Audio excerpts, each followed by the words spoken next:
Max Brantley with the Arkansas Times on Thursday, July 20th with news from Arkansas. But let's start with the latest edition of the Apprentice President. Donald Trump gave an interview to the New York Times yesterday, and it was expansive, and you might say he put his foot in his mouth, or you might say, gee, that's our guy, that's why I liked him. He'll say just about anything. In this case, he said he wouldn't have appointed Jeff Sessions Attorney General if he'd known he was going to quit on him and not handle the Russian investigation that's causing Trump so much problems. Kind of improper, you might think. But he didn't like James Comey as FBI director either, because he also exhibited integrity. Meanwhile, Trump is trying to encourage the Senate to go again on this Senate health legislation. Will it work? It'll be a triumph of his negotiating skills if it does. It'll have to bring over some very recalcitrant senators. I'm not so happy to say Arkansas Senators Tom Cotton and John Bozeman will go along with whatever the Republican leadership wants, no matter how damaging it is to the people of Arkansas. And it seems likely to be pretty damaging, even with some givebacks.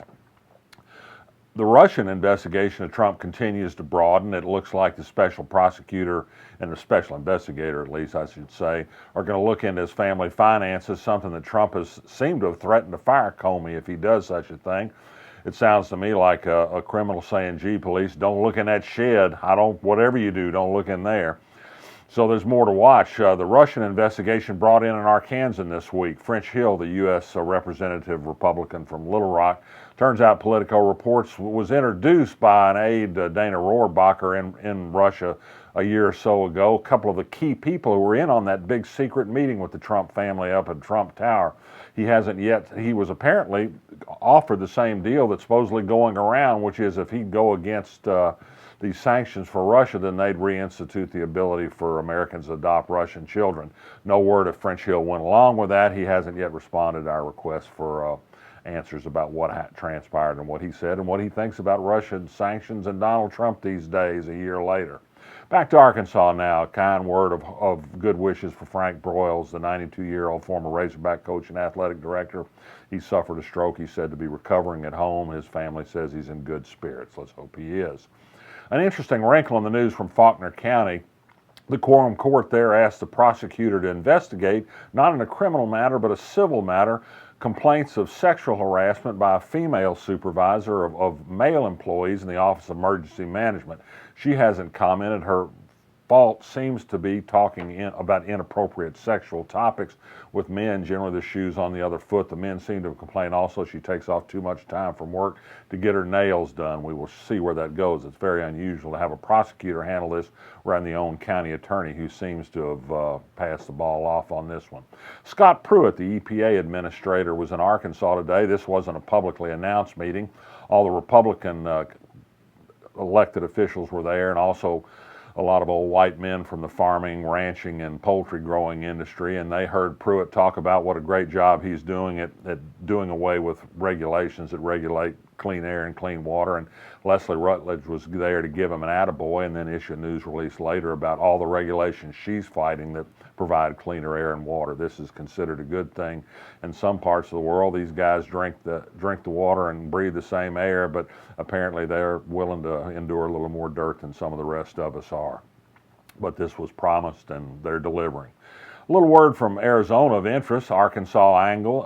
Deidre Abood is a Democratic candidate for U.S. Senate in Arizona against Jeff Flake. Uncertain what her prospects are. It's a long way from the election there. Turns out she's a Little Rock native.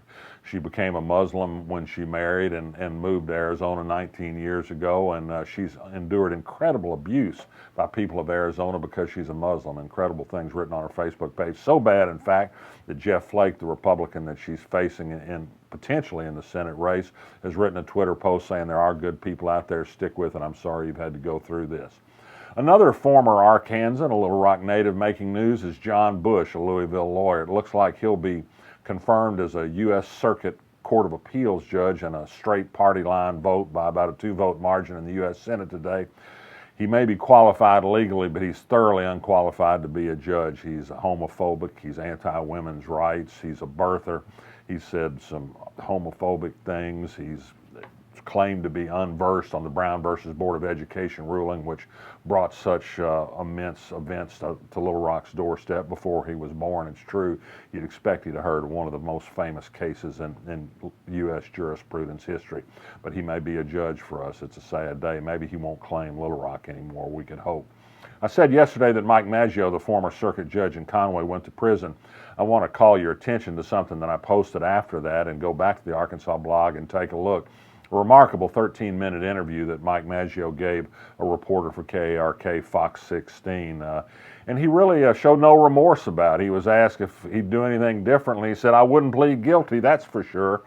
And he seems to depict himself as a great guy who didn't get fair treatment by the judicial system. He's going to have a lot of time to think about this in his 10-year sentence.